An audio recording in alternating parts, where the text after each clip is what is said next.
กินเมื่อกี้นี่15 นาทีลืมเบิ่งธรรมดา8 นาที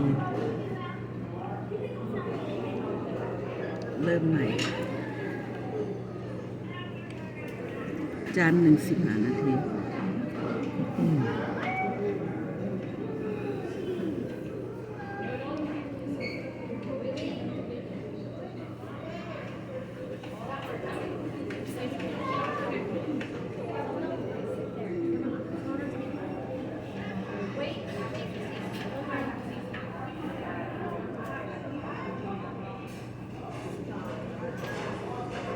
มีหวานสดใช่ไหม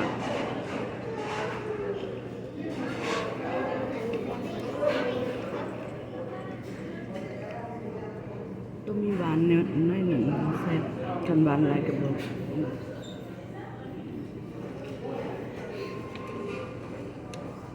กันบ่มีหวานผัดเค็มพวกกินของปรุงบ่ได้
สุดสิ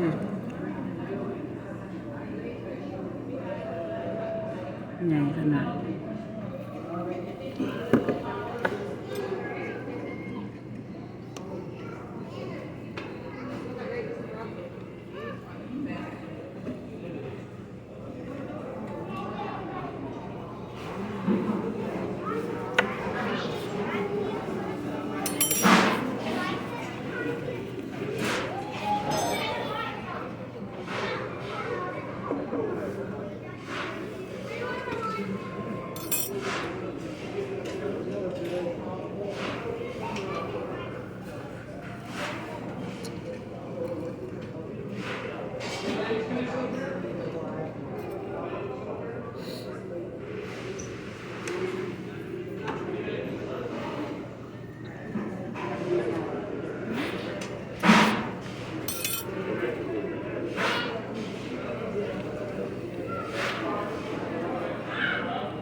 ใหญ่ขนาดต้น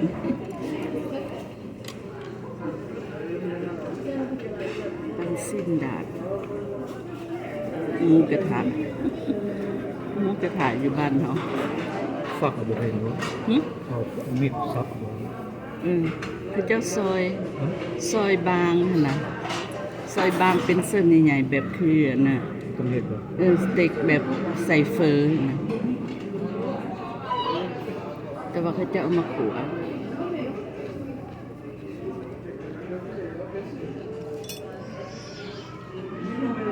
เ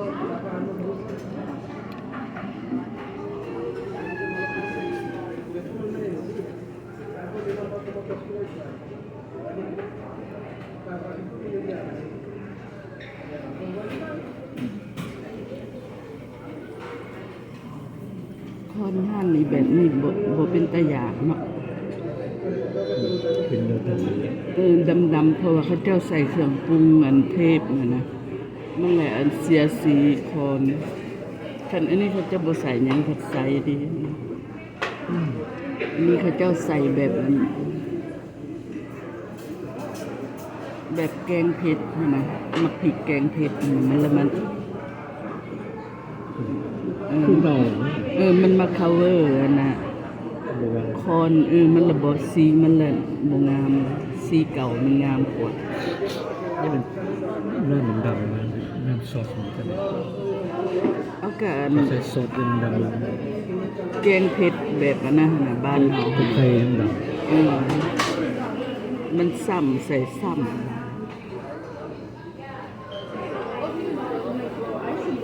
ต้มละล่านั่นน่ะต้มใส่เกลือน้ำตาลแซ่บเผ็ดแบบนี้เสียรสเนาะรสแซ่บ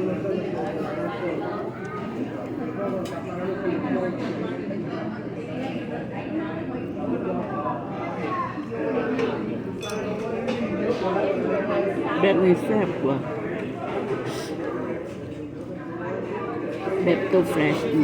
บ่มีหยัง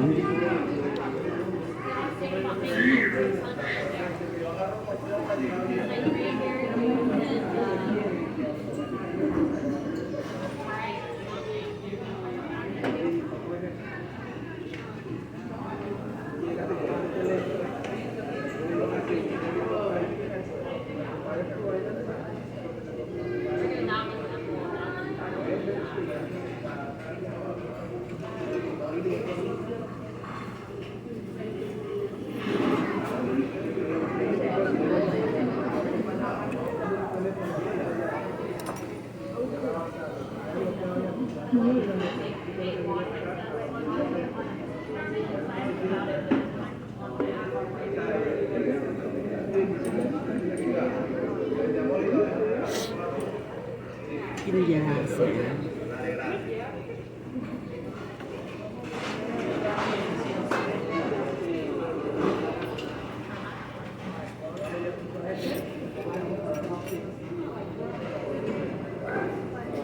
ยาวิตามิน ได้กินใส่แต่ละมื้อยามนั้นอาหารเที่ยง กับยาแก้ปวดหลัง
Water.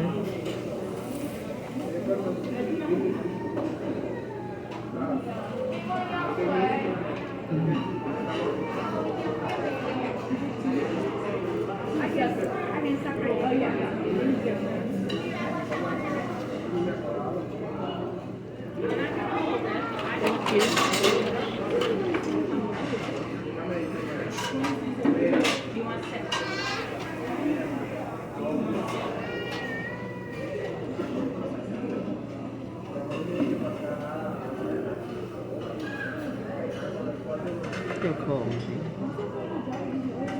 เว้าเว้า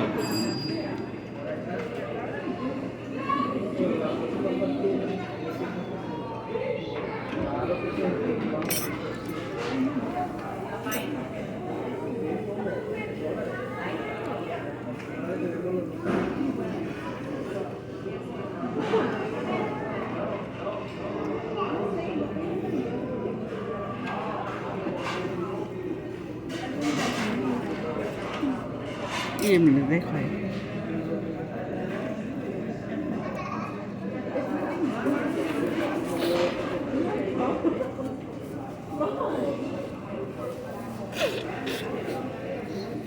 เซ goodbye เลยได้บัดนี้